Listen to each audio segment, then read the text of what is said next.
रमज़ान के महीने में जहाँ पर उसके साथ बहुत सारी रहमतें और बरकतें होती है, वहीं पर हमें कुछ ऐसे चैलेंजेस का भी सामना करना पड़ता है जिसकी वजह से हमारी जो फ़िज़िकल और मेंटल हेल्थ होती है वो मुतासर होती है। और इसमें जो एक बुनियादी हमारे पास मसला आता है वो आता है कि रमज़ान के अंदर जो नींद होती है वो पूरी नहीं होती और नींद के जो पैटर्न्स होते हैं वो डिस्टर्ब हो जाते हैं। तो आज मैं इस वीडियो में आप लोगों के साथ बात करूँगी कि रमज़ान के महीने के अंदर आपकी नींद की क्या अहमियत है और किस तरीके से आप अपनी नींद को जो है वो बेहतर कर सकते हैं।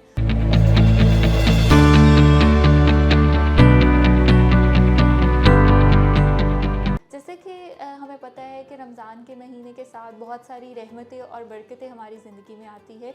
इसके अलावा कुछ ऐसे चैलेंजेस होते हैं, कुछ ऐसे हमारे रूटीन में जो होती है वो चेंजेस आते हैं जिनको एक्सेप्ट करना हमारी बॉडी के लिए और हमारे माइंड के लिए थोड़ा सा मुश्किल होता है। जैसे कि रमज़ान के अगर हम बात करें तो इसमें अक्सर औक़ात जो लोग कंप्लेन करते हैं कि रात को नींद नहीं आती है या सुबह सहरी के लिए उठना होता है, तो उसी फ़िक्र में वो सारी रात जो होती है वो जाग के गुजार देते हैं। और अक्सर लोग मेजॉरिटी ऑफ जो पीपल होते हैं वो सुबह सहरी करने के बाद जो होते हैं वो सोते हैं, जिसकी वजह से वो दिन में उनको जब आप अपनी कॉलेज यूनिवर्सिटी जाते हो, काम पर जाते हो, तो आपके पास नींद जो आपको चाहिए होती है वो पूरी नहीं हुई होती, जिसकी वजह से गुस्सा आना शुरू हो जाता है, आप जल्दी थकावट का शिकार हो जाते हैं, आपका जो फोकस और कंसंट्रेशन होती है वो डिस्टर्ब होना शुरू हो जाती है।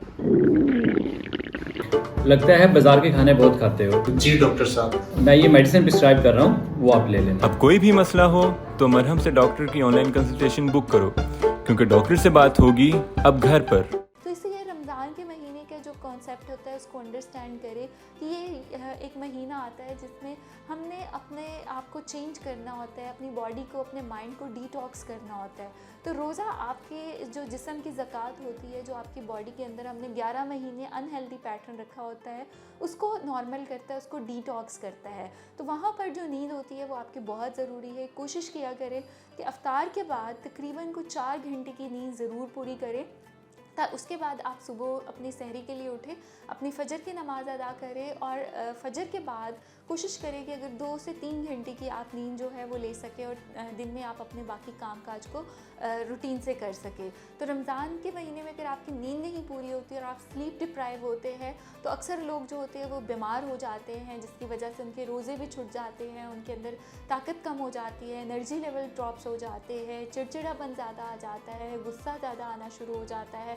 तो इसलिए जो नींद है वो आपकी बहुत ज़रूरी है और इसको बेहतर करने के लिए अपना एक पैटर्न सेट कर ले और रमज़ान आने से पहले ही इसकी तैयारी शुरू कर दे। जहाँ पर आप बाकी चीज़ों की तैयारी कर रहे हैं वहीं पर अपनी नींद को, अपनी जिस्मानी सेहत को, अपनी ज़हनी सेहत को बेहतर करने की तरफ भी तवज्जो दे और ये रमज़ान एक हेल्दी तरीके से जो है वो गुजारे। अल्लाह हम सबकी इबादत को कबूल करे और हमारे अंदर एक एनर्जी हो जिसकी वजह से हम अपने जो फ़राइज़ हैं उनको सरअंजाम दे सकें। मेरा नाम आमना इफ्तिखार है और मैं माहिर नफ्सियात हूँ। अब इस टाइम मैं रेनबो ओबेसिटी और ईटिंग डिसऑर्डर सेंटर शादमान में काम कर रही हूँ और इसके अलावा मरहम के प्लेटफॉर्म से आप अपनी ऑनलाइन बुकिंग करवा सकते हैं। अगर आपको किसी किस्म के नींद के मसाइल है या आप एंजाइटी या डिप्रेशन का शिकार है तो आप अपनी ऑनलाइन बुकिंग करवा सकते हैं।